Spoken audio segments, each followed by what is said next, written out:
Greetings and welcome back to episode 43 of the Angry Chicken, a Hearthstone podcast. I am Garrett Weinzerl, and I am joined as always by Willie Dills Gregory and Miss Jocelyn Moffett. Guys, welcome back. How you doing this week? I'm good. Hi, Jocelyn. Hi, Dills. Long time no see. I know, it's been forever. I'm excited to have all the Naxx cards out. I finally put out my article about the last two wings today, so that was huge, by the way. Yeah, there was a lot of stuff I had to type. Well, so the week before, a bunch of crap had been going on with work, and I just didn't have the resources permitted within that 24-hour period to get it up on Monday. So I decided, I'll give Hearthhead a deal, and I'll put out all of them at the very end in one big article. So it was a long read, I'm sure, but it's a lot of stuff to cover, and it was good. It's closing the book on Naxx. It's done. It's here. It's out. Yeah, it's happened. Indeed, it's nice. There's something weird in the air, man. It's been a weird week for everyone involved. I got like 90 minutes of sleep last night for no reason whatsoever. I did nothing fun with that lack of sleep. I laid awake in bed staring at the ceiling. You ever get into that loop where you can't fall asleep and then you get really anxious because you know you have to work the next morning? Oh yeah, you start counting down how much sleep you're getting. Yep. Like, well, I'm going to get about 2 hours. Yeah, I went down an hour and a half. I went down that terrible rabbit hole last night, and then I was almost late to the show because my fiance decided to binge play a bunch of Hearthstone, so I was there coaching her, and she cracked her first legendary. Which one? Gruul. Gruul. It's like everyone's first legendary. What's up with that? Mine was Nozdormu twice in the beta and in the live game. But yeah, wow. Yeah. But yeah, she's playing pretty much free to play, so it's actually kicking some serious trash in the rank she's currently at. So I've had some tweets from free to play players who were just excited that they could actually free to play and get all the Naxx wings, which it's not that easy. That's a lot of gold. We got one just before the show. Oh, really? From, trying to find it, Dave Fitzgerald. He's a fan of the Reds. Yeah, so, at Bucky I Fitzy said he just finished Naxx regular, managed to pay 3,500 gold, and still free to play. Yeah. Hashtag cheap. That's an accomplishment in this game for sure. Yeah, that it is. That it is. So I want to point something out about this last weekend of Hearthstone. It was really fun. Lots of cool tournaments. I played in the Sunshine Open thing, and I actually played pretty good. Unfortunately, I made one really big mistake that made me lose. But then they also had the crazy DDoSing stuff going on at Battle.net, so it was also frustrating. Like I said, man, I don't know if it was a full moon. This was just the weirdest damn week ever. All kinds of weird crap was happening. Yeah, I haven't messed around with Battle.net today, but I think it's fixed. Is it fixed? No, it's not. It's not fixed. Again. Oh my god! Really? Well, it went up and then it went down at about 5 o'clock Pacific. I've had no issues this week. Oh really, man? We couldn't do anything on Saturday. Oh, that we sucks. played Smite because we couldn't do anything. Jocelyn got me into Smite, so yeah, but I liked it. It was fun, minus the UI. I was out get used to. There, yeah. I was out all day on Saturday celebrating an anniversary. That's why. Yeah, I guess that's cool too. No Battle.net for. Oh man, I had filet mignon. It was delicious. Right. But anyways, we have some announcements here at the top of the show before we get into it. We have our coin winners first of all. Ooh. And Jocelyn, since you get the Emmys, I want to know who won the coins. So Jocelyn, since I know it's in the Garrett read this blue, which is the it is. It's going to throw me right off if you ask me to do it because I only see green. So. All right, well, this is getting changed to green on the fly because Jocelyn, ladies and gentlemen, hand entered all 200 plus Twitter entries into a spreadsheet. 262 Twitter entries. Yeah, and then there's no easy way to do that. Then selected 4 winners. Your chances were not 50-50, regardless of what Dills or anyone else making jokes on Twitter want to tell you. Jocelyn, who won the coins from the Twitter end of this contest? I feel like you just really didn't want to try to figure out how to say Twitter names, so you were just like, I'll make Jocelyn do this. No, I wanted to give you credit. So our first Twitter winner was Brian Laborada? Okay. That's how I would say it. I have no idea if I am correct. Second one was Open to Kicks with an X. Then third one goes to Joshua Muscat. Not just any Joshua, but the Joshua. Yes, the one and only. And then we have Nat O'Kelly. All Very right. exciting. Yay, Twitter. Those are our Twitter winners. We'll be, I don't know, probably following you and sending you a DM for your address so we can get you those coins. And as for our Patreon winners, the following patrons have also won honest-to-God Hearthstone coins. Chat room once again. There you go. You can see it. I feel bad if you didn't actually win and I'm showing it to you. Congratulations to the following patrons: Walter, Gregory F., Noah R., and Amir G. I will be sending you all messages on Patreon and getting your addresses. Congrats. Everyone. Speech. Never mind. Well, 140 characters. I'd like to thank San Diego Comic-Con. Yeah, basically. Who else are you thinking? And Jocelyn. And Danny P., the listener who actually stood in line and bought these for us and mailed them to me. Big thanks. So big thanks to Danny. Thank you, dude. The other announcement is our next patron hangout is coming up. We're going to do it next Tuesday. We know it's not technically still August, but we wanted to give you guys some lead time so you can get in and, give us your Skype information so we can do this properly. So next Tuesday, September 2nd at 8 p.m. Eastern Time, we're going to be doing our second Patreon hangout. We're going to be doing it over Skype. And if you go to patreon.com/TAC, you can see all of the information on how to get involved there. So check it out. Looking forward to doing an extra episode and taking live calls from you guys for a Q&A hangout session. It'll be fun stuff. So. Yeah, I'm looking forward to it. I will not be at game night this time because as fun as it was to be there and all that, it was also a little stressful trying to do that and have people come and talk to me. And it was fun and exciting, but I'm just gonna come home. I one time had a guest on StarCast who called in live from a college library, and it was just as loud as game night was. What? It was one of the hardest episodes I ever did because he didn't ride the mute button. So he went to a party school, I'm assuming then, because my college library was not loud at all. He was. I think it was a computer lab that may have been like in one of the off rooms in the library. He was visiting a friend. Okay. Anyway, makes more sense. So now, guys, before we get into news, now that Naxx is out, what are we thinking overall? How have you guys enjoyed it? Jocelyn, all 5 wings are out. I'm assuming you've killed KT at least on regular. I did, yes. Otherwise, get off the show right now. Leave. Oh. She's got all the cards. How did we like it? Overall, I really, really enjoyed it. I'm still struggling on Heroic. That freaking Noth. I swear to God, I've probably played like 8 hours trying to beat that guy now. He's so annoying. He's the one that when your minions die, he has 45 health. When your minions die, they come back as 5/5s. Yeah. And so I've got, I got him all the way down to 15 health. So if he had normal 30 health, I would have won. But he doesn't. He has 45, so I didn't win. But so I find Heroic has been a little bit frustrating, although that's my own fault because I've been beating my head up against him instead of moving on and trying other bosses. So, but I think generally I really liked it. I loved the class challenges. Hunter was the best by far, and Paladin by far the absolute worst. Man, oh man, that challenge was not fun. No, they gave you a really bad deck in that game. It was so terrible. You had 4 of the friggin' oozes, the echoing that copy each other. Yeah, you had 4 of those in your deck. I had 4 in my hand. Right, I didn't put this in the notes, but I was kind of curious. I'm really glad to hear you guys hate this because I wanted to murder this challenge. I was just like, how many times did it take you to beat it? Probably Ballpark. 10. Yeah, I think it took me 10 tries. It definitely took me more than any other one, but it was somewhere in the neighborhood of like 4 or 5. But I had people then come to me and go like, "Oh, I did it in one try, man." I'm like, "Well, you got a good draw," and they did. That's the thing. That was you're the waiting problem. For. That specific deck was 100% combo dependent.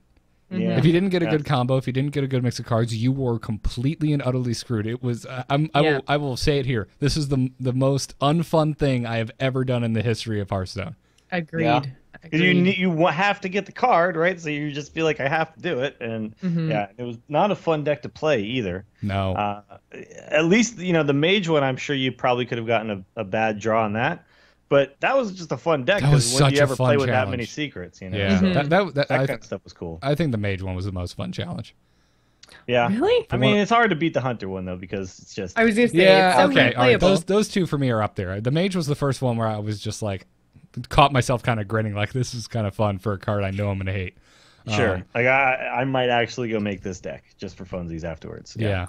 Whereas the paladin one was a lot of not fun for a card I thought I was gonna hate, and ended up kind of liking the card we get from paladin. But we'll get into that later. Talk about it later. Yeah. So I gotta say overall I think Nax was a roaring success. For the first time they've ever done this. They nailed a lot of stuff. If you rated Nax, all the nods to the actual bosses, the way they actually fit the mechanics into Hearthstone, all of it was done really, really well. So big props to Team 5, all those guys, everybody who did the design, all the people who, I mean, the AI, even though it's still not perfect, was much improved over, just fighting against the Innkeeper. And they actually made it tough in the heroics, and that's what I wanted it to be. I wanted it to be hard. So great job from Team 5 on this one. And I hope we have more. I like the idea that they've already come out and said next set's going to be just a big set. Here you go. But I really hope that we get more raid content really soon. I want Ulduar.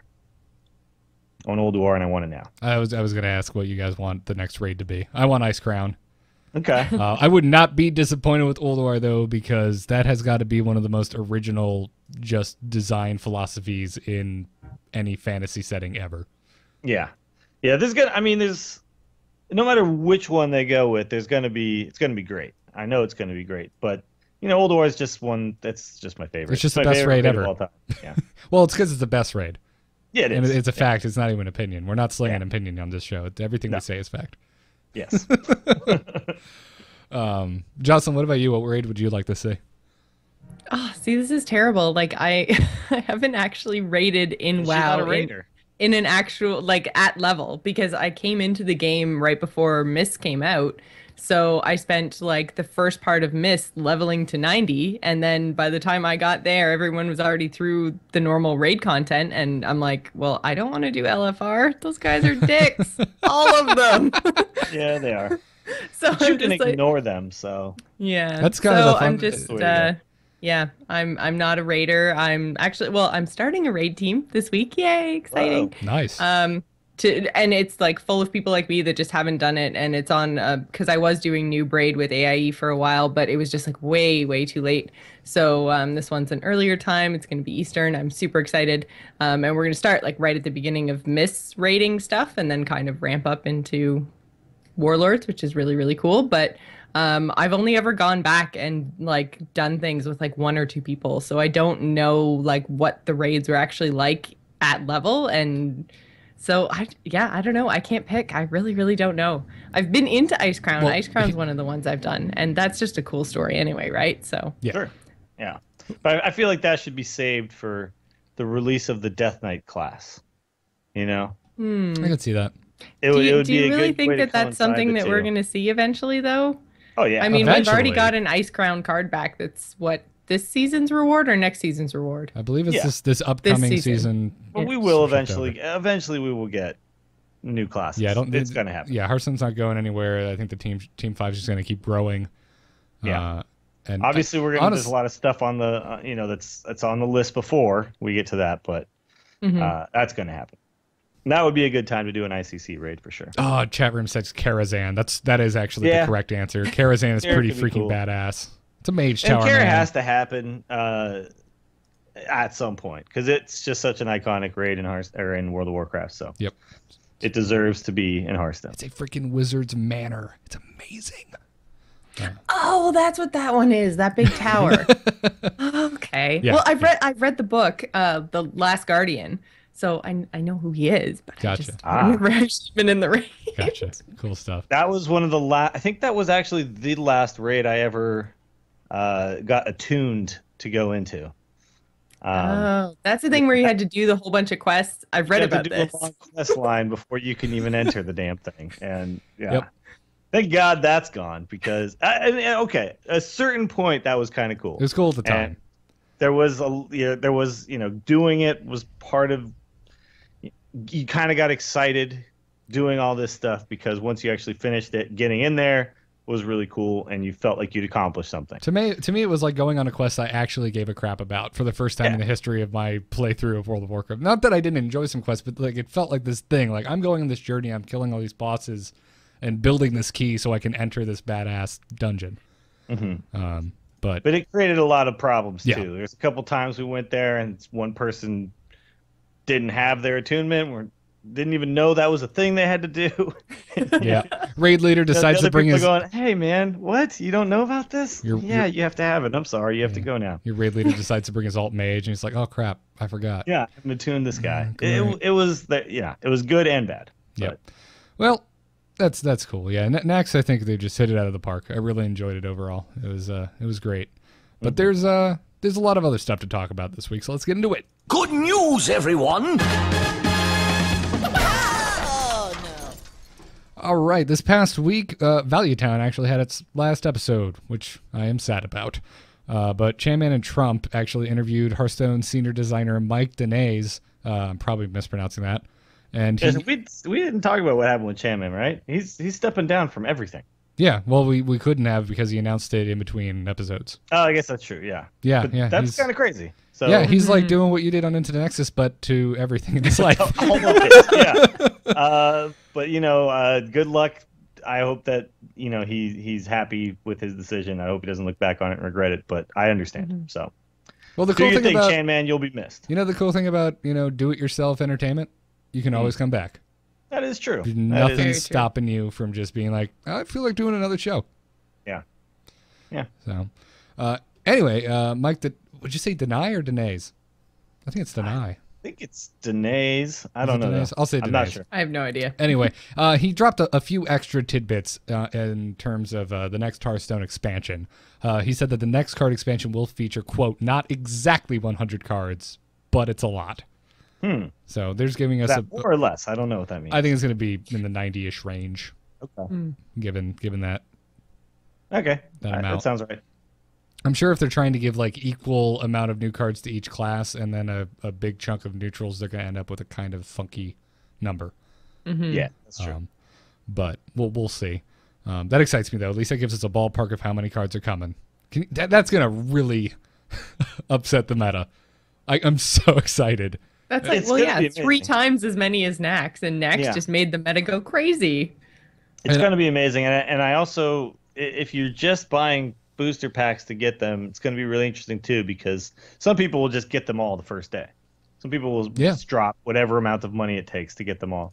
I know I'll definitely be dropping slowly accrue them over time. I know I'll buy at least 40 packs day one. Like without That's the thing. They're going to get 40 packs out of me. Without a doubt, I'm definitely buying 40, and I'll go from there. See what happens. He also said that the cards in the next expansion will come out of a new booster pack. Thank you, new kinds of dust? Didn't specify. I don't know about that. I don't know if they'll do new dust, because that doesn't seem as necessary as just new packs, just to make sure you don't get an old card in the same, you don't want to spend $40 and then open a bunch of leper gnomes and wisps, so, or $50 actually for 40 packs. But but you can still get away with using the same dust. I don't think that's not really necessary. That in fact seems like too much of a blockage to getting the new cards. Blockage. Yeah. I love that that's the word you decided to use. I guess you could call it a gate, but I'm just calling it a blockage this time. Why not? Also, Ben Brode was asked on Twitter in response to this announcement if Arena would be awarding the new card packs, and he said, and I quote, "Haven't discussed that yet." Yeah. So it's still way far off then. Yeah. Yeah, I would be surprised if we got this year. I want it this year. Well, in the calendar year of 2014? Yeah. Yeah, I'd be surprised. I would be surprised to see it before December 31st. There's not much left of 2014. So no. I'm going to guess early 2015. As much as I would enjoy it, and as much as I'm really getting excited for the next block of Magic cards, and I'm going to be spoiled, I understand, Team 5. I understand. Mm-hmm. I know that we've talked about it before, but just refresh my memory. How often does Magic do new sets? Well, it's like 3 times a year. You picked a bad time to ask, because just today they dropped a huge bomb that they're completely changing what they've been doing for like the past ridiculous amount of years. So I don't have a proper answer. I think they're doing four sets a year. Oh, It's geez. 4 or 8. I'm confused. I read it once and I don't have. That is way too much to keep up with. It's actually really fun because I like limited and it never gets stale. But anyways, that's neither here nor there. I'm just really excited about it, but I don't have a grasp of the new system yet. I've only read the article once and it was a doozy. And this isn't a show about Magic. There's a reason that the pros are the pros, though, in that game. It's really the skill in that game, even more than the playing. The playing is definitely a big skill, but even more than that, I think it's just the keeping up with what's going on and staying current and fresh and the deck building and all that. Because the tournament structure is completely different, too. Yes, they got the limited thing, but it's kind of overall understanding of the game. It's also playing one deck throughout an entire tournament and that kind of stuff, which means your deck building is the huge skill. So, Hearthstone, it's mastery of 4 different classes or whatever to win tournaments. It's just completely different in every way. Yep. Yeah. So when you go into the store, there's going to be 2 choices of card packs. Card packs. Mm-hmm. Booster packs. So that's how they're going to handle that. And then slightly off topic, he said that instead of adding more silence cards to the game to combat potential death rattle problems, this is kind of on topic with Naxxramas, that cards should be added which address death rattle directly. Okay. Which is interesting. Yeah, an anti-death rattle. What does this? It's like a partial silence. Yeah, I think we just need stronger silence cards in the game. Period. But I think, and I know that Bro did mention this on, I think it was our show, maybe it was another show, I can't remember exactly, but they all blur together. Yeah, exactly. He said that silence was a mechanic they felt was necessary in the game, but they also felt like it didn't need to be, you didn't need 5 or 6 silence cards in your deck. They didn't want you to have to feel that way to compete, and having a couple of key moments where you silence something and having that be a big deal is about right. Not just silence all the things all the time, and that's how you win at Hearthstone, is never let them have a death rattle. Have the fun stuff. Yeah. Yeah, it takes away a little bit from the actual strategy of how to specifically counter what might get thrown at you. The counter is literally just silence, and that's not that fun. Yeah, I don't know. I would just like one card that's got good stats and silence. I don't want a whole friggin' deck of silence, but I wouldn't mind like 2 minions dispersed in my deck that are worth playing that have silence. Yeah, at this point, like the reason Spellbreaker is good in Arena is, it's just a decent foreplay most of the time anyway. But the reason that I always love decent foreplay. Yeah, sure, decent foreplay is great. But the owl is so prevalent as the silence and constructed because it's 2 mana, and then you can play all your other stuff that you wanted to pack into that turn. So the mana cost is like more important than the body in that case. Yeah. Yeah, so I guess I was talking more constructed. I do like my Spellbreaking Arena quite a bit. But also this past weekend was the Sunshine Open, which Dills, you actually played in. I did, and I'm sad to say I only made it to round 4. I guess I got a bye in the first round, so it's better than we both did in the last Open tournament. You attempted to participate in, and I did participate in. Sure. Yeah, this was a cool tournament because the Life Coach put up the $1,500 just on his own. People who don't know who Life Coach is, he streams. He's a pretty one of the originators of the Sunshine Hunter deck. Sunshine is the name of his daughter, so that's why all of his stuff is named Sunshine. That's adorable. And he's also a former professional poker player who just has more money than he could ever care to use. So he doesn't care about money. And he's pretty damn good at Hearthstone. He's really good at Hearthstone, yeah. So he decided he wanted.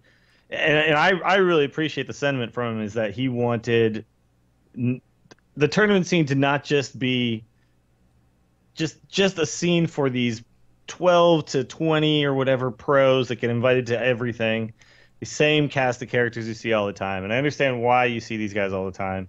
They are the most popular streamers. They're the players everybody knows, so they're going to kind of guarantee that the stream will actually get watched when the tournament happens. But he wanted to give everybody else a chance to compete. So it was really, really cool. And the finals was amazing. I was really into watching it after I got eliminated. So I'll tell you this. I played really well.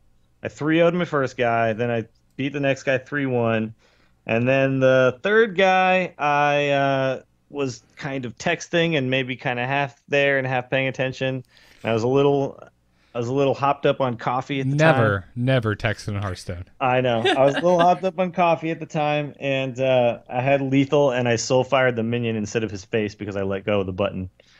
And the guy immediately, messaged conceded me because that's no, the sportsman-like thing to do. And I don't blame him Don't for bring not up that conceding argument because- again.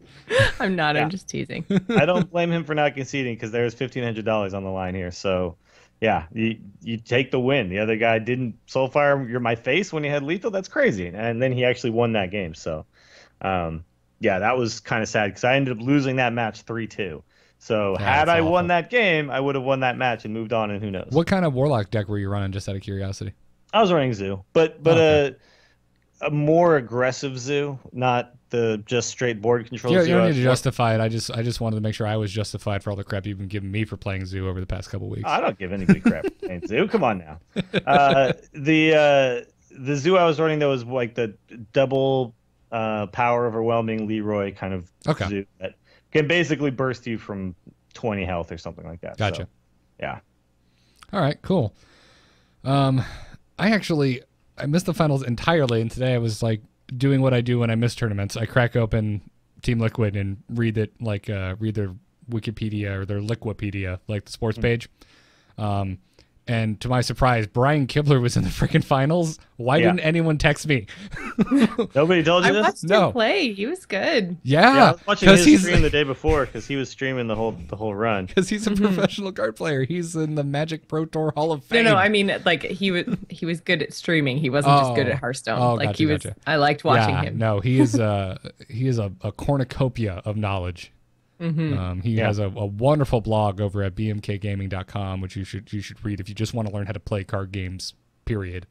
Yeah, he's a smart guy. He definitely knows his stuff. He was actually one of the designers of the TCG, which Hearthstone is pretty closely based on. So yeah, he had a lot to do with. He's been heavy in the card game for a while. Card game, yeah. Card game scene. He was really entertaining to watch because he was clearly somewhat new at Hearthstone, but had a good head on his shoulders about understanding just what the game was all about, and it was fun watching him learn as he played this tournament because he's gotten to Legend, but he said he only got to Legend basically with one deck each season, so he's really only learned a couple decks. Yeah, as a matter of fact, over at his bmkgaming.com site, he just put up an article today about his journey to the finals at the Sunshine Open and saying that he basically didn't know until the night before that this was even going on, decided to jump in. And when he knew it was going to be the best 3 out of 5 deck elimination format, that he's like, well, crap, I guess I'm going into a tournament with decks I have literally never played before, and he made it to the finals. Well, so I want to point out a couple things here. This was kind of funny because he pretty much destroyed everybody with this priest deck and druid deck that he was familiar with and knew pretty well. He had to win a couple of games with Hunter to actually get through. And Hunter's OP enough that you can kind of get in there right now and just be fine most of the time with it. Yeah. It's just, if you get that big turn off and you drop the Buzzard Unleash combo and you draw 3 or more cards, it's hard to lose at that point. So he was able to kind of get through with that. But when he got to the finals, his experience being in Magic and not having to play a bunch of decks, and then people being able to ban the deck that he was really good with was his priest deck, clearly showed in the finals. He struggled quite a bit playing some of these other decks. He made some I guess you would call them obvious mistakes to people who play a lot of Hearthstone, but not obvious if you're just kind of figuring things out as you go. So it was pretty awesome to watch him get all the way to second, though. But I think if he applied himself to Hearthstone, he would probably win all the time. I mean, he made some pretty sick plays in that semifinal game where he knew exactly what play he had to make to not die, and that's just an instinct. People don't just know that without knowing Hearthstone matchups, and he seemed to just know. So, Yep. Guy is unbelievable. Yeah, and also, not to take anything away from the winner, Impact from Team Coast. So congrats to him for, winning $1,000. That's pretty for like winning awesome. and stuff. Yeah. He played really, really well in that finals, but he also got a little lucky too. He got perfect openers with the Zoo deck. I think every single game he had the double 1-drop opener. It's always going to be. He got really good knife juggles, Yeah, that's always going to be a factor though in any card game. Yeah. Yeah, absolutely. If it's a card game and you can shuffle the deck, luck will be a factor. Exactly. Yeah. But he played amazingly well, and he really deserved to win. He didn't really make any mistakes in that finals, so yeah, good job. Congrats to both of them. That was I was all surprised. I was like, hey, I know this guy. Yeah. So, well, that's awesome, and then good to hear you at least you made a dent in it, Dills. It sucks to hear that you lost from a misplay. I feel like I was playing really well, and it's a bummer that I made such a stupid mistake, because it wasn't even a mistake of not realizing what I was, not realizing the right play. It was the mistake of misclicking, and it's unforgivable, but it's also annoying that that's the mistake I made. So yeah, next time we'll work on that. We'll make sure we don't text during the games. Full focus. Nice. And also, just a small note, not a whole lot to say on the fact other than the game that we like playing and doing a show about is awesome. Hearthstone won 2 awards at Unite 2014, which is the Unity awards, which is for the best games that use the Unity engine, which is the engine that Hearthstone is made in. So congrats to Team 5. That's awesome. They won the 2014 Unity Golden Cube Award and the 2014 Best Gameplay Award. Cool. So, congrats to them. That's awesome. Enjoy your golden cube. Onward to our final review of the Nax sets. Hit it very hard. Wanna blow something up?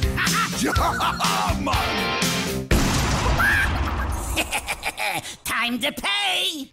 All right. Kel'Thuzad's dead, guys. Frostwyrm Lair is done. It's over. We have all of the cards we're possibly ever going to get from the Curse of Naxxramas.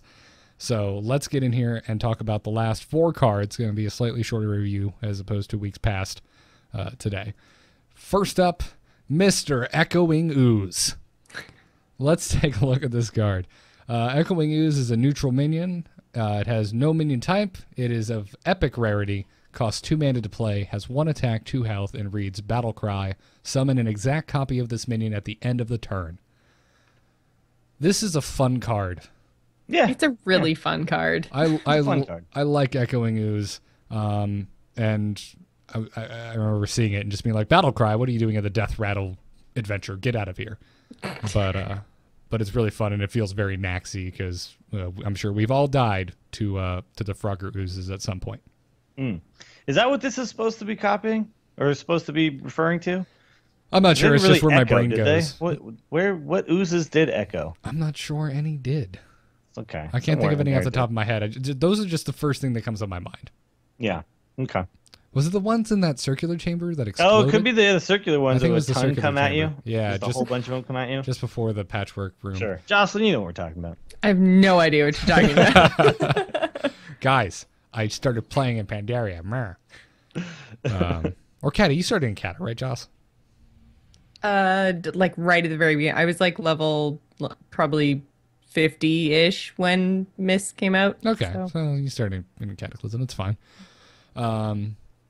Anyways, what did you guys give this? I'm gonna go first this week. Damn it. Okay. Start us off, Gary. I gave this guy a Being Constructed because I think he pairs well with anything that can give him a buff the same turn you play him. Not the best play on turn 2 in the world, but it's still not terrible. Getting 2/4 with the stat spread across 2 bodies is still all right. And I gave him a C+ in Arena because you have less control over giving him buffs, but I still think it's a solid card. I like stats spread across 2 bodies in Hearthstone quite a bit. Mm-hmm. Yeah, I agree. I think it's a lot of fun, the whole exact copy thing. It just, man, it's so fun. And especially when you get it out on turn like 8 and you can like buff it 2 or 3 times and then it splits and it's double and your opponent's just like, well, damn it. Screw you and the ooze you rode in on. Exactly. It's definitely got the potential to take over a game if you can get the big buffs on it.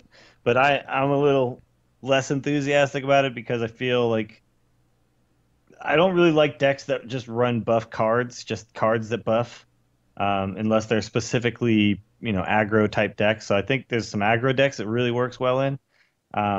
Obviously, if you do something like King's it's amazing. But I feel like it's only really going to be good in, I think, aggro paladin and maybe aggressive-y type zoo decks. And other than that, you're going to be just hoping that you have that and the buff. And if you just play it as itself, it's just 2/1/2s. And I'd rather play like Haunted Creepers or something like that. You technically get more stats with the Haunted Creeper. So Agreed. So I think it's just slightly below what I would want. And I don't know how many decks I'm actually going to put in. Or actually, a Token Druid it could work in as well. So there's a few decks it's going to be really cool in. But for the most part, it's like, eh. So I still think B-, though. I mean, I'm still thinking pretty good. We're pretty much in agreement across the board looking at our grades here. Jocelyn, you gave it a... What'd you give it? B and a C. B and a C. It has a super cool slime. Yeah. They won me over with the animation, Yeah, I'm not going to lie. Yeah. I think, Dills, you might be the most correct, but I'm giving it an extra, like, third of a point in its grade just for the cool just a factor. tiny bit, yeah. It's a Just cool for the factor. coolness. I think in Arena it's fine because even playing a 2/4 across 2 bodies is generally going to be okay. But also it's slightly worse because you can't rely on the fact that you'll even have buff cards to begin with. So. Right, exactly. So, all right. Love me some Echoing Ooze. Moving on to Mr. Shade of Naxxramas, which we've been seeing a ton of coming at us from the bosses we've been defeating. But now we get to finally play with it ourselves. Also a neutral minion, has no minion type. It's an epic rarity. Costs 3 mana to play, has 2 attack, 2 health, and reads stealth. At the start of your turn, gain +1/+1. So he's like a really sneaky mini Gruul. Yeah. Yes. It's very, very quiet. And it's similar to Gruul also in the stats game where, Gruul costs 8 mana, comes out at 7/7, and then immediately turns into 8/8, so an 8/8 for 8. By the turn you can attack with this, it's a 3/3 for 3. So even in that sense, it's actually mini Gruul. But the stealth part is really what makes this card pretty good. Yeah. You could just sit on it. You could play this guy and sit on it. And Kibler showed the power of this card in his Druid deck. He innervated it out on turn 1 several times and then let the thing grow. And by the time it was, a 7/7 or an 8/8, then he'd just start swinging with it. And it's just really tough to deal with. And it's coming. And it's going to suck when he finally unstealths it. And you can wait until you have other threats on board. So it's an interesting card. I think it rewards patience with this card. That can be hard sometimes. That is a good point. I feel like I gave it a C+ in Constructed and a B in Arena. And I'm noticing you were a little higher in Constructed, Dills. And I think I'm doing something I try not to do, and I'm basing my grade off of what I personally have experienced. And I've been playing nothing but Control Warrior this week. And what I didn't like about Shade of Naxxramas was the specific at the start of your turn. Because since these come into play as 2/2 and stay at 2/2 on your opponent's turn, I was playing Control Warrior, so I killed so many of these things this week with Cleave. It wasn't even funny. Yeah. Yeah, it's one of those cards. I think just because if you're playing against the Warrior and just because Cleave is out there, I wouldn't want to play it if it's the second minion. I would hold it. I would like to play it as a solo minion or part of a trio or something. Right. That is kind of asking to get cleaved if you throw this out there and there's one other guy on board. So yeah, that's just having to know your matchup. So if you're able to get that, then you basically took advantage of people who didn't play correctly against your class. But yeah. Innervated out on turn 1. I hadn't even thought of that in a Druid deck, and Kibler showed how friggin' good that can be. So yeah, that's a pretty baller play. Yeah, it's pretty cool. So considering what else, the other options generally for that type of a Druid deck have always been the Harvest Golem, and I think this is better. It gives you more value in the end, even though the Harvest Golem is the double body. A lot of times I felt I didn't want to innervate out a Harvest Golem on turn 1 because that wasn't as powerful as innervating out, say, a Yeti on turn 2. So I would often avoid making that play, and this seems like a play I would never avoid making that play. I would always do that because it just puts you in such a power position. Yep. So I like it better as a 3-drop in that type of Druid. Yeah, it just puts your opponent into panic mode. Yeah. It's kind of like when your roommate is ready to screw with you and like jump out and scare you or something, but you just don't know when it's coming. Yeah. Like, I know you're about to be an ass, but I don't know when you're going to be an ass. Yeah. Thanks. Here's the thing though, is that it dies to pretty much every form of AoE in the game, so it's a little tricky as to when you can play it. And the earlier you get it out, the better. So it's a give and take. And there's a lot of decks. The problem with a lot of decks is you don't want to run 6 3-drops. So you're going to have to probably take something out if you're going to put this in. And that's where the decision making is going to come into play. So, but I think it's got a lot of potential. What were your grades? B minus, B minus. Okay. I think it's slightly above average in both cases, but I'm not totally in love with this. I think this is going to be my letter or my grade change for the day. I think I'm going to also bring it up to a B minus because end of the day it is a 3-3 for 3 with an upside. Yeah, pretty much unless it gets killed by some AOE, it's a 3-3 for 3 at worst. Mm-hmm. So, Jocelyn, I know you're laughing at me because you graded it slightly lower, but you're allowed to change your grade too. Well, I'm about to change my grade in Arena because you can't guarantee that they're going to have that removal. But I think in Constructed, I don't know. I mean, it eats up removal, but I don't know. I just didn't think it's an okay card, but I don't think it's anything that I'm going to center a deck around. So I'm staying down at C. Sure, okay. I don't think that that's completely unfair. I just think that this deck or this card is going to have some really powerful plays in several decks. Starting to see it in Miracle Rogues. Have you seen the new Miracle Rogues, guys? Nope. I haven't seen any rogues in 3 weeks. So there's some really interesting stuff going on with Miracle Rogue now where they're putting in Alex Straza. They're putting this guy in. They're putting in sprints and trying to basically prep a sprint and just get a bunch of cards really quickly for cheap amounts of mana. It's kind of a weird time because people are kind of trying to figure out how to play them now that Lotheb is a thing. But this card actually goes in there too because basically it's just trying to set up a bunch of potential damage and then get that one big turn going off and you Alex draws them down and then you've got maybe a 10-10 shade by that point, and you just swing in for a bunch of damage. So it's got some places and some interesting decks. And I also saw, I don't know if anybody saw the Amaz get killed by Wind Fury, Double Rockbiter, Shade on turn 6 or something like that. It was awesome. You can't depend on that kind of combo. Oh no, not at all. But it was awesome. I mean, I'm not trying to say that we'll take that deck to Legend. I just felt it needed to be said. Fun. I just felt that had to be put out there, just so you know, that is Magical Christmas But it's a pretty fun card. Yes. Yeah. Just for the fact that you can do stuff like that, Right. The playing Control Warrior, for the last few weeks, and this card made me think of it as well. The cool thing about the Control Warrior is that because of the obscene amount of armor that you kind of accrue, that you'll have these turns where you're looking at your hand and you're just like, I have nothing but answers. They have nothing on the board. I can't do anything. But the thing you have to realize is you're sitting there on 15 armor, 26 health. You have the luxury of just waiting.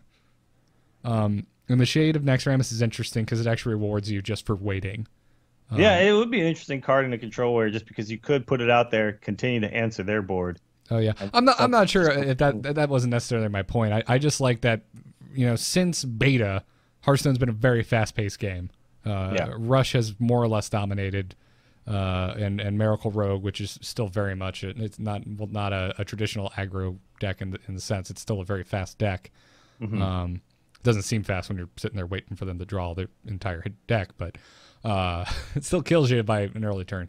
But I like that the Control Warrior it slows the game down, and I like the Shade for that reason as well. Yeah. He creates a new kind of play, and I think we're going to see some really interesting decks created off of this. We've already started to see people toy with it, but I think someone's going to find the perfect, the perfect spot for this card. I don't think it's been found yet. All right. And Jocelyn, what were your final grades? I'm sorry, I don't think I asked you. C and B. You did, I think. Oh, okay, C and Constructed and B. Yeah, because I changed my Arena grade. Okay. It's not a shameful thing. No, it's fine. It's fine to do. All right. Well, let's talk about Mr. Kel'Thuzad here, our final legendary from Curse of Naxxramas, who's also a neutral minion, no minion type, legendary rarity, costs 8 mana to play him. He has 6 attack, which is interesting because no big game hunter, 8 health, and he reads at the end of each turn, summon all friendly minions that died this turn. This is such a cool card that I have not been able to get to work consistently. Yeah, it's not going to work consistently in Constructed. And Kibler, again, he played this card in his Priest deck and eventually decided that it wasn't working. But he had a deck that would have made this work more than probably any other type of deck, which is a card with lots of beefy minions that'll probably last for more than one turn. However, it still costs you 8 mana to drop, and oftentimes you have better uses of your mana. So it was always kind of a, can I play this turn? Is this the right turn to do this? And that's kind of, where he struggled. So I think in Constructed, it's just tough. It's tough to find the right turn to do this. But if you do, it would be amazing. Yeah, it really slows your tempo. It's an awkward... It's awkward on the curve. Yeah. Yeah. It also replaces something like a Ragnaros or something. It takes that spot, and a lot of times I feel like you'd just rather have a Ragnaros. You'd rather just play a Ragnaros and have it shoot something right away. That's a rule I live my life by, man. I would just rather have a Ragnaros. Yeah. I will say this, though. I think in Arena it's probably pretty sweet because, and, Garrett, me and you, we kind of Skyped a little bit earlier about this because we were both kind of like trying to figure out where does this really fit. And I feel like this card is similar to the Cult Master in both what it does and why it's good in Arena and not in Constructed. And that's because it's just too slow for Constructed. It's too hard to spend 8 mana to do this, where to get more, you're going to want to try to get at least maybe 2 cards back, that first turn that you play it. And just finding that spot is just going to be really difficult. Whereas, Cult Master almost works the same way, where you start trading your minions off and draw new cards. This trades your minions off and then gets them all back, right? So it's almost like the same card. It brings them back in play, though, on the battlefield. Sure, absolutely. So, but it also costs 8 mana compared to 4 mana. So right. Well, that's a very good point. But it's got that similar kind of reward if you can find the right spot for it, where the reward could be amazing. However, it's not going to work in Constructed because it's just too slow. It costs 2 mana to get it out there, and then oftentimes people will be able to deal with it. So I don't know. Definitely worth some testing for me though. I'm giving it my initial grades, but I don't know if they're going to stick. It might change. Yeah, I could see him possibly having some kind of place in a weird future that I'm not foreseeing. Sure. But yeah, I gave him a C in Constructed and a B- in Arena. Much like you said, Dills. I think he definitely has legs in Arena, which is funny because Kel'Thuzad wears a skirt. But those are my grades for a moment. I can't make him work in Constructed. What'd you give him, Dills? I went pretty similar. A C in Constructed, and I think a B in Arena. I think he's average. I think he's fine just to play even as a 6/8 in Constructed, but I'd rather play something else. So that's why and also there's very few decks he really works in. I think the Priest deck, I think maybe some sort of a Control Warrior, but again, I'd rather put in stuff like Fuigan and Stalag and Ragnaros and Ysera and stuff. I'd rather put those in over this. So yeah, he's just tricky, and I feel like a deck's going to come out that's going to make really good use of this guy at some point. It's just not really here yet, and we haven't had time to figure it out. So, but I still think in Arena you do so much more minion trading that it's going to be easier to get him out there, So. Yep. I know people are saying KT and Reincarnate, and I understand that play, but yeah, that's 10 mana. Your whole turn is doing that, and it might win, it might not. You might be dead at that point. This is a very good point. He doesn't have taunt. He's not sucking up incoming damage. Mm-hmm. Yeah. Jocelyn, what'd you give him? C in Constructed, B in Arena. I feel like in Constructed specifically, by the time you're actually going to try to get some kind of value out of him, if you've got enough minions on the board, then you're probably winning the game anyway. So I don't really see it as a big swing card. So I kept it down at C. It's actually, Brian Kibler did his article about, the deck that he had it in, and he said the exact same thing I did in my article, which is that it's the win more card. You're already probably winning. If you have multiple minions on board, you can start trading off. So this just made you win more? And it's not even like Bloodlust where you won faster. I was gonna say, yeah, it's not even faster because then you have to wait for your next turn anyway. Yeah. And then your next turn's awesome, but you probably were going to win regardless of whether you play. Again, there's a lot of really, really cool, fun mechanics and cards, I feel like, that came out with Nax that are all just kind of C's. Like, they're fun, they're cool, but I don't really know if it would really swing a lot of my play. Yeah. Right. Yeah. That's, and maybe this is probably a topic for another day. I don't think we have time to dive into the rabbit hole I would like to send us into, which is there's a surprising amount of legendaries that are bad cards or not stellar cards. Or not as good as you would think. I've been thinking about it for the last few days, and I'm not exactly sure why that is the case. I think one of the big reasons is you're only allowed to have one of them in the deck. So if this is a card that you only have one of, and you're very unlikely to draw in a normal game, they need to be really good, and a lot of them just aren't.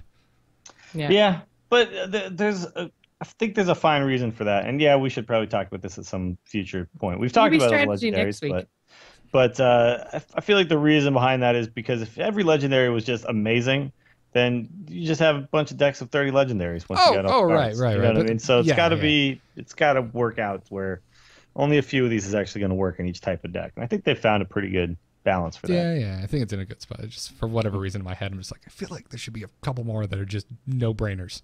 Mm-hmm. Yeah, these are super awesome, and there will be at some point. We'll get them. I want more Lothebs, damn it. Make more perfect cards, Team 5. All I'm asking for you is perfect cards. Lotheb my opinion on that guy has not changed a bit. I can't find a deck that I don't want to put him in. I played against one Miracle Rogue this week, and it was a regular Miracle Rogue, and I just ate him alive because of Lotheb. It was amazing. Sure. If you can time the Lotheb, that's I think where a lot of people aren't understanding yet about Lotheb is he's not necessarily the best play on turn 5. Even if you maybe don't have a significantly better play, a lot of times if you wait until the big turn's coming and they want to use their combo or whatever, spell their removal on something else that's out there, if you can wait for that moment, it's just insane. You just outright win the game. They can't deal with your stuff. Yep. Yeah, this guy dropped, I think, his Auctioneer is I think it was turn 5 and concealed it and then didn't draw a prep or anything, so we went the next turn. So then I just dropped Lotheb and just sat back and laughed. Yeah. Like, sorry, buddy. Yeah. So or getting them to do stuff like 5 mana Hunter's Marks and stuff. It's beautiful. Yep. Beautiful. You really want to turn it to 1 health? Yeah. How badly do you want to turn that minion into 1 health? Yeah. It's like you spend your entire turn dealing with my 1 creature and you use 3 spells or whatever, and it's awesome. They can't do the thing where it's normally like play that card that cost me 0 mana. Now I can play 6 more mana worth of stuff. Nope, that doesn't get to happen. So, all right. Well, let's get to the final card and the star of the entire set of Curse of Naxxramas. Oh God! Avenge. Avenge is Garrett's eye for an eye right here. Avenge is. Although it's funny enough, you're like, oh, this card's so good. Look at your grades. It's surprisingly good for what it is. All right. Better than what you assumed, which was going to be what, like 2 Fs? I thought it was just going to be, why does this card exist? Was going to be my grade. Yeah. But that's not the case. It's a Paladin spell. It's a common rarity. It costs 1 mana, as all Paladin secrets do. And it reads, a secret. When one of your minions dies, give a random friendly minion +3/+2. Which, of course, what it actually says is when one of your minions dies on your opponent's turn, give a random friendly minion +3/+2 if you have another minion on the battlefield. When I first saw this previewed, I was just like, well, this just reads lose a card when your single minion dies, but it doesn't actually pop if there's no minion for it to go to. Yeah. Which makes this card a lot less worse than I thought it was. Well, all the secrets kind of work that way. If there's no actual way for it to do what it's supposed to do, it just doesn't go off. Yeah, it's like I don't know what to call it. It's like a smart fire system or a smart proc.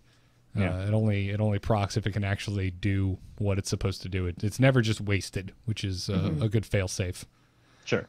So essentially, it's a 3/2 for 1. The unfortunate thing is it has to go onto an existing minion, and it also goes onto a random existing minion. So, it looks like 3/2 for 1, but it still has a drawback. It still has, and actually that's a pretty significant drawback, not getting to choose and having to have 2 minions on the board. Yeah, and the fact that I still believe that secrets as a whole are just drawbacks because of the on your opponent's turn. Yeah, when they did that, it just took all the fun out of it. Less control, and I don't like that. But secrets would be completely OP if they were the way they used to work, and there was Mad Scientist, and there was Duplicate. So. Yeah. Or if you just kept it the way it was, you would have had to have balanced the game differently. It's true. I don't think if they didn't make that change, they would have just been like, well, there's clearly nothing we can do. Duplicate has to go in as is. Enjoy the shitstorm of mage hate on forums. Everyone enjoy it. And what if they never changed mage at all? What if they did all this stuff and mage was still 8 mana pyroblasts and oh my god, and 5 mana blizzards and all that?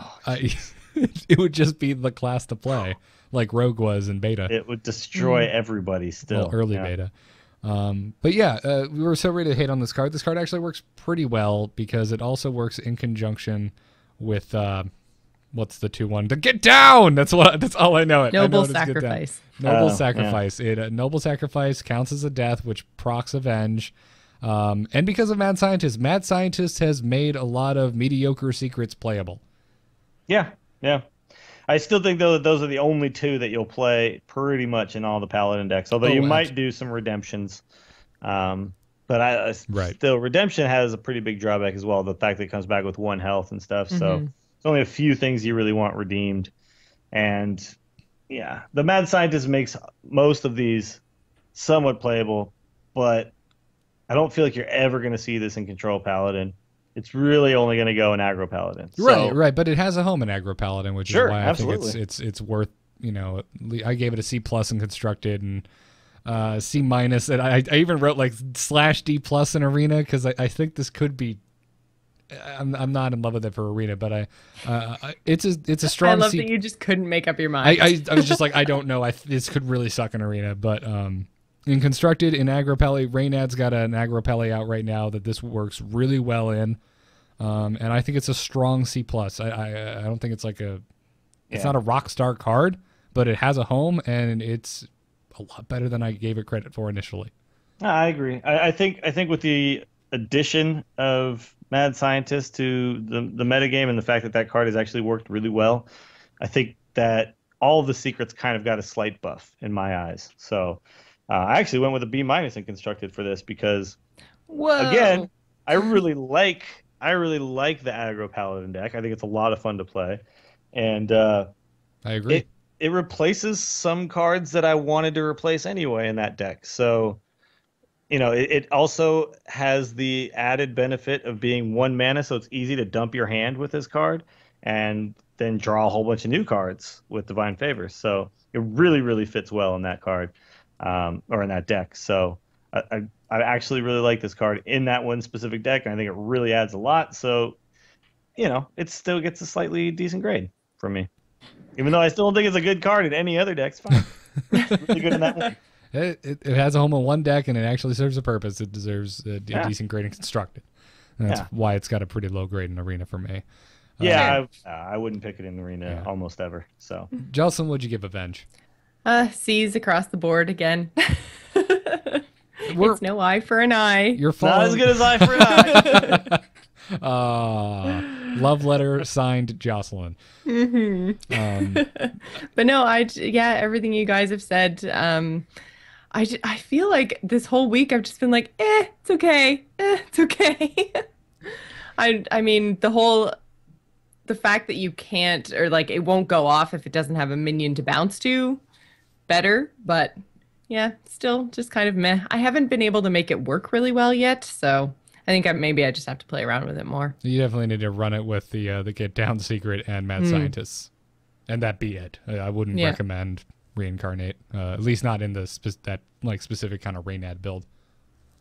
Yeah, you got to get the Mad Scientist going. You basically have to play the Shakaden bunch of little dudes deck, and suddenly these little dudes are tough to deal with when they're 4/4s or whatever, because they were, So it's got its place, and its place is it's actually this is a really fun deck, and that might have been why I bumped its grade a little more than maybe I should have, because it's just when it worked, it was just it felt like you were cheating almost. Like, oh man, look at this! I get free stats on this dude because Mad Scientist into this for free, and then boom, buff my dude. Just feels cool, you know? Yeah. No, I agree. There you go, Ben Brode. We're not totally dicks about all your cards. Like yeah. I still don't like Duplicate though. Down with Duplicate. Sure. Boo. Last week was the good set though, right? I mean, we can all agree out of the 5 wings, last week was the best. Yeah, I still really like the first wing as well. Yeah. Well, clearly Lotheb was a big deal. But... Yeah. But the rest of his wing was kind of It was just Lotheb was such a huge game changer. But first wing brought Haunted Creeper and Ruby and Egg, which are great cards. You're seeing them all over the place still. Zulok is still a very viable, consistent deck because of those cards. It's not played as much, but it's still really good. Yeah, no, I mean, it's still... it's still a decent deck. That's what I recommend for newcomers to play. But then, I mean, last week we had Undertaker, we had Mad Scientist, we had Deathbite. You know, we had some good stuff. Dude, I'm just in love with Control Warrior now. Thanks. And like I was liking it before, and this reminding everyone too, if you're new to the show, the last 40 episodes of Angry Chicken was me going, I just don't like Warrior. I'm not playing it.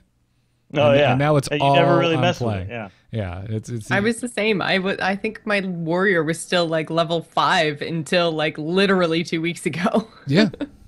It's a deck that takes some. You got to mess with it, and you have to play it a bunch to really understand how powerful that deck is. Because it's weird at first. You feel like well, he played a 3-2, and then I played a 1-4. I don't know, man. This doesn't seem that cool. But you've got so many weapons. Now I play a 1-3. Oh, jeez, man, this is terrible. I'm gonna lose this game. But you have so many weapons, it does not matter, and you can inflate your armor to such absurd heights. Yeah. Next thing you know, you have 20 armor, and you have a full hand. So yeah, you played all those little crappy cards earlier, but then you executed or shield slammed all the stuff he played, and it doesn't even matter. His deck is his board is empty, and you've got all the stuff. You've got the Cairns and the Rags and all that's hitting the board. So it's a cool game. The problem with the Warrior though, and I don't know what level you're at currently, Garrett, but every time you go up against the mirror match, oh god, it sucks. Oh, it's terrible. They're the worst games. It is the worst. Or not even strictly Warrior versus Warrior. Control Warrior versus any other control deck. Yeah. I just want to start pulling out my eyeballs.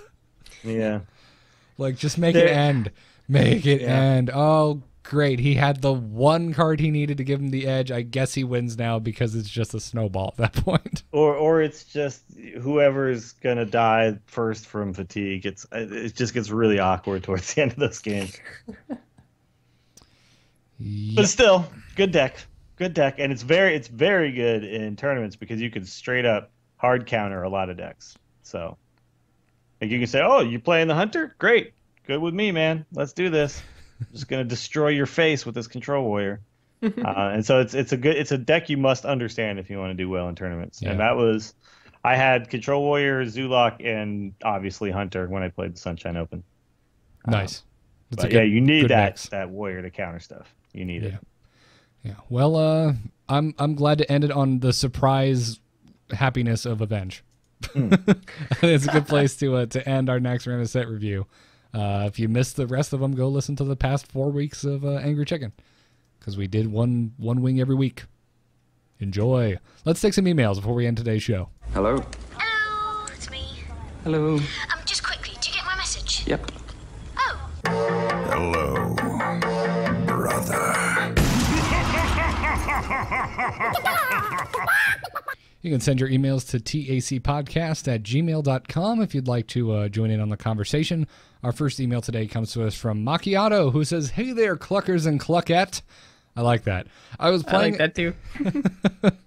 He said, I was playing a Warrior versus Paladin game the other night and came across a weird way the Enrage mechanic works with an Aldor Peacekeeper, Grommash. He says Gromish, which I love. It's like Grommash's gnome brother.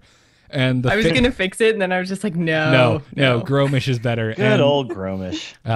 And finally, the Faceless Manipulator. I had a Deathbite in hand with 1 charge left and played Grommash. I'll just say Grom. I attacked face to enrage Grom to a 10-8 and also hit face.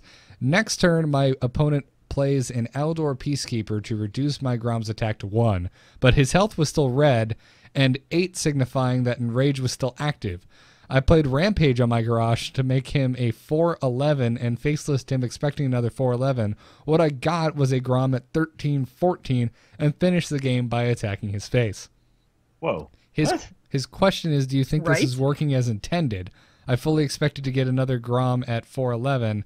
I did another test to make sure I could duplicate it with Parker. Who's Parker? Oh, another listener. I guess I should read past the comma. There. You know, Parker, the famous Parker. Put another listener first, then comma Parker, because my brain just like, should I know this guy? Peter Parker, you know, famous Hearthstone player. Spider-Man. Also known as Spider-Man. If it's the Parker I know, then that wouldn't surprise me. He's a good guy. Hangs out at game night with me sometimes. This doesn't seem like it's working as intended, and I think he's crazy.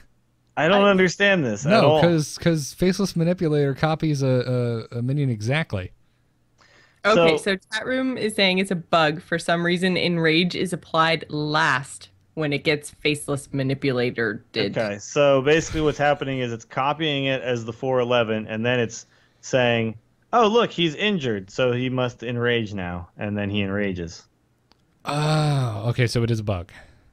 Yeah, I guess so. But that is weird because it should just copy it as is. Yeah. Because I was going to say, maybe it's not a bug necessarily as much as the order in which things don't resolve in the same order they were played. Yeah, I don't know. I got to test this out too. I got to see what's actually happening because I can't really imagine it correctly, I don't think, right now. And yeah, I understand he's still red, and I know you can re-enrage stuff because I've definitely had somebody peacekeep or something, and then I hit something else, and it's re-enrages it basically, essentially, or you heal it basically like I don't know if you guys know this, but if you swap with the oh my god, not the mad scientist, the other dude, the 2/2, you know what I'm talking about. Oh, this is fun. I like this. 2/2 that swaps the health and attack. The Crazed Alchemist. Yes, thank you. Not the scientist, the alchemist, who is also a scientist. But basically, the swapped versions of health and attack become as if it was fully healed. So then you can re-enrage stuff. So it's just an interesting thing, and I gotta see this active. I don't know. It's weird. It to the science lab, Dills. Yeah, I gotta get to the science lab. Gotta get to the lab. Do some stuff. Thanks for your email, Macchiato. Dills, you want to take the next one? Sure. Hello, Angry Chickenites from Scott K. I was playing WoW today and was running a quest in which I was given King Murgle's spare suit to wear. Oh, I remember this one. Yeah, you dress up as a Murloc for a while. In Borean Tundra. Mm-hmm, one of the only not boring as hell quests in that entire zone. Yeah, it's actually like a zip-up suit, too. It's like the old footy pajamas. It was given out at BlizzCon one year, and then they repurposed the model for that quest. Oh, cool. Which gave me the appearance of a Murloc? As I ran past all the nearby Murlocs, it occurred to me that this suit might make for an interesting Hearthstone card. Applying it to a minion could cause a non-Murloc to count as a Murloc. This could be a fun addition to the much-hated Murloc deck. What do you think? Could be fun, but it's only going to be good in that one kind of deck. But yeah, that could be interesting. You would never play it to counter the Murlocs, though. You wouldn't play it as a, as a hungry crab. You would turn. What if it was like stealth or something? What if you applied it to your card and then none of the Murlocs could attack it? Oh, that'd be interesting.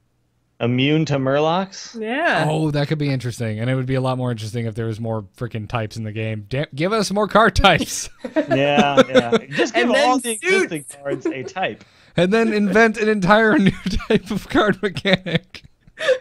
Yeah. Just put all the things no in. Big deal. You got time. Come on, you got time. I know you've hired a bunch of new people.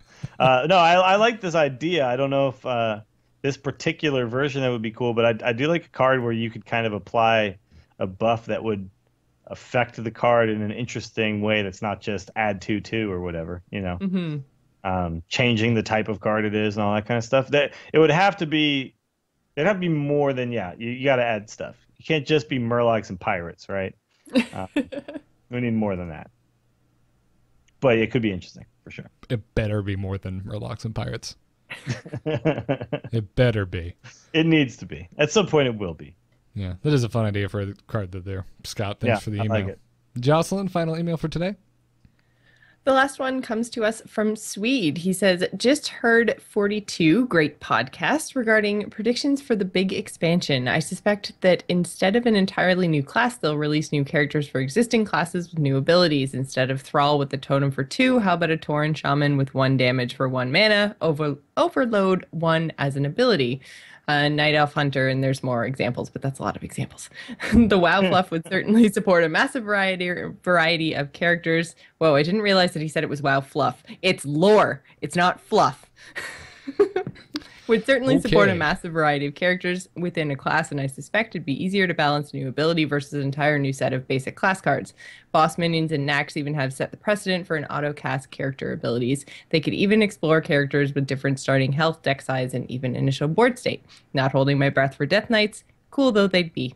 Thanks, guys. Great cast. So I thought that this was actually really interesting because that was one of the coolest things I think that they did with Naxx is that they had bosses with hero powers that weren't tied to 2 mana. It was just, some of them were auto cast, some of them were huge, some of them were way OP, but in the end it was like just so much variety and it was really cool to see. So I think they're already exploring this option and I think it's going to be really cool. And we've talked before about how we would really like to see different hero classes. Or not hero classes, but like different heroes within each class.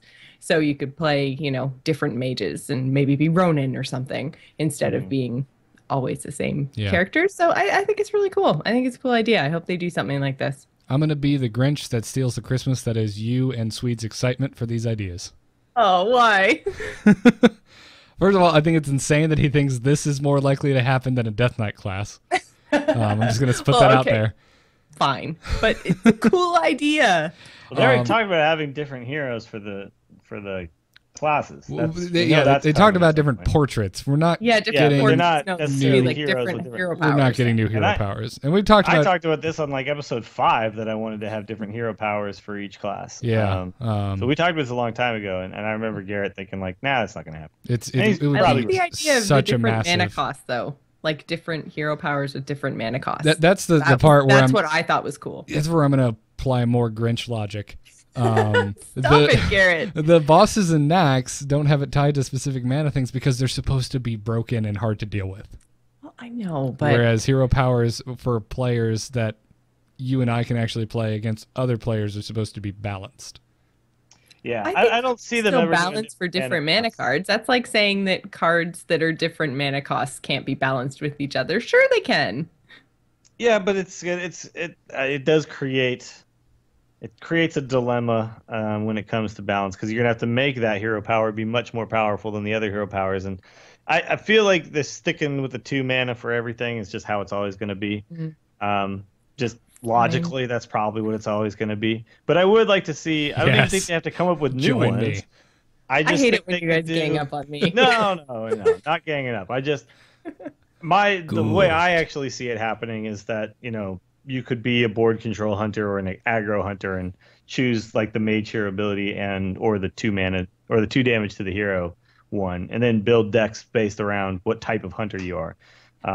There's already kind of a precedent for this in World of Warcraft because I can be, I could be a bear druid, and rather than 1 damage and 1 armor, I get 2 armor. You could do that kind of stuff because it's already existing in World of Warcraft where I can be a cat or I can be a bear, So I think that is already somewhat there. I don't think they're going to do it, but I want it. I mean, I just want all the things, though. I told Ben this. Whatever. I want all the crazy ideas to happen. However, the realistic thing is probably that it's not going to happen. So Garrett's just being realistic. That's all he's doing. Strike her down, and your journey through the dark side will be complete. Never. All right. Sorry. Oh, we just had a moment. But it's a cool idea. Sweet. It's a cool idea. There you go. There's my Jocelyn moment. I'm siding with Jocelyn. It's Thank cool, you. dude. It's a cool idea. I'm very excited. Jared, it'll never happen. I'm very excited for new hero powers, but I think they'll be attached to new classes, and I think it'll be in the distant future. Yeah. Okay. Not to say I'm not jacked. I'm stoked. Bring it on. But Sure. what a balancing nightmare that would be, because it's a permanent thing that everyone brings into every game and can potentially be used every turn past turn one. Yeah. Yep. The thing is, though, they already know these other ones are somewhat balanced, so if they don't introduce a bunch of new ones, it wouldn't be that crazy to me. Shadow Priest could be like the mage hero power, or Heal Priest and do the healing. Just decide what kind of priest you want to be. You could see. Anyways, that do it? Is that a show? Oh my gosh. That's it. That's Man. it. It didn't skirt 2 hours long with card reviews. Wow. Oh, well, only 4 cards. So. Only 4 cards, and I feel like we're in this final 5th week. We finally kind of understand where we want our grades to be, because we were surprisingly in line this week. That's true, actually. I think we were within a plus or minus almost every single time. Yep. That's yeah. Wow. It's like we all talk together about this game every week and suddenly have figured out How each other is going to grade things and things. Yeah, it's good stuff. As always, I want to thank our wonderful patrons over at patreon.com/TAC who are backing the Angry Chicken, and we're up to what's our final? We're up to 209 patrons, all together supporting us for $1,392 a month, which is just absolutely insane. Again, do not forget, next Tuesday at 8 p.m. Eastern Time, we're doing our second Angry Chicken Hangout with the patrons. That's when you guys, the patrons, get to call in to an extra episode where we just sit here, take live calls from you guys, and do Q&A and hang out and talk Hearthstone. So thank you guys very much. This week I wanted to thank the following patrons: Ian H., Matthew D., Dane M., Christopher EMA, he had a lot of initials, and Raymond P. Thank you guys very much for supporting us. You're mother clucking awesome.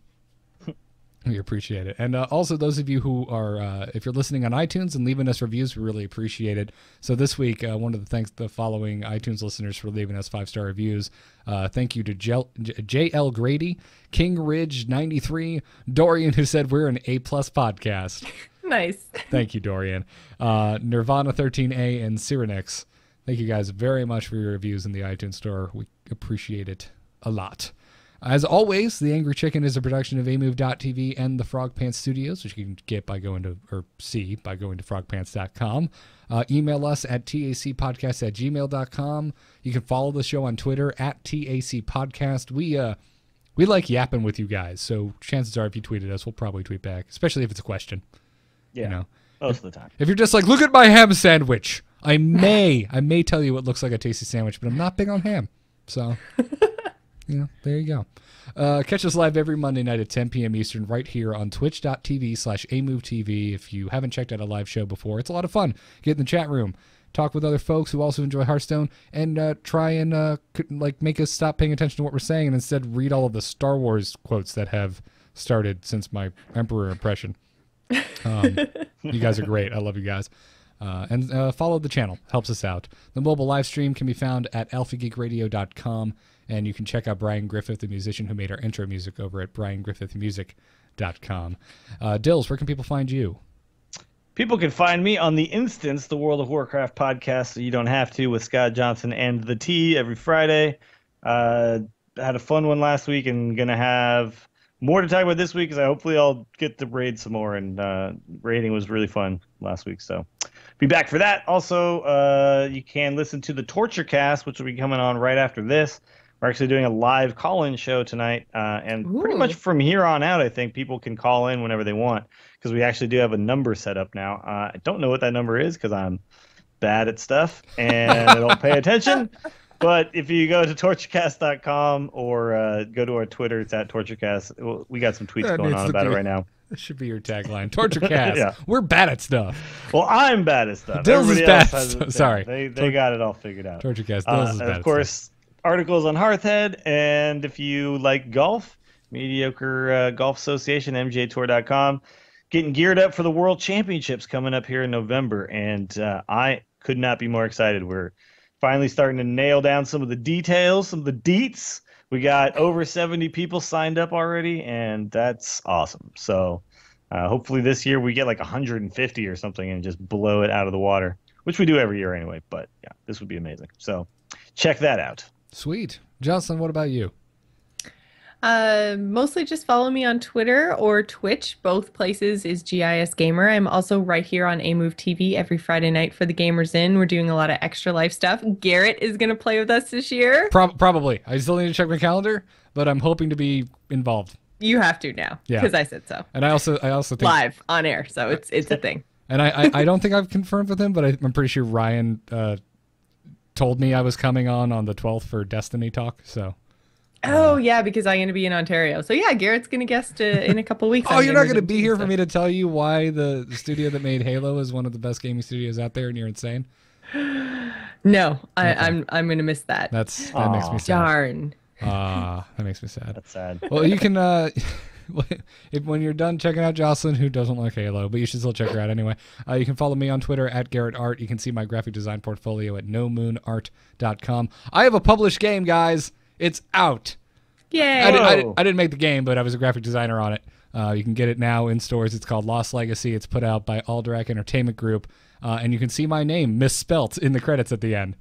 Oh no! I am Garrett Winsearl, which of all of the ways I've seen my last name misspelt, that is my favorite. Yeah. By a landslide victory. So go pick up Lost Legacy. I bought it myself, even though I know I'm getting a copy at some point. I was like, I'm going to go buy my first game because I'm excited. So go check that out. And check out Into the Nexus, the Heroes of the Storm podcast that I do with Kyle Ferguson every Thursday at now 8 p.m. Eastern time. We changed the time. And hell, I'll thank you guys here too. Thanks to the patrons who are filling that Patreon up as well. Thank you guys very much. Check out our sponsors, doghouse-systems.com. Our code to use is TAC. That code will get you double memory for free on your next Doghouse Systems gaming rig and support the Angry Chicken directly in the process. And also don't forget to check out the Angry Chicken Special Edition rig over there while you're peeking around. We thank them for their support. We thank you guys for listening. And we will see you next week for episode 44 of the Angry Chicken. Job's done. Job's done. Job's done. Yes!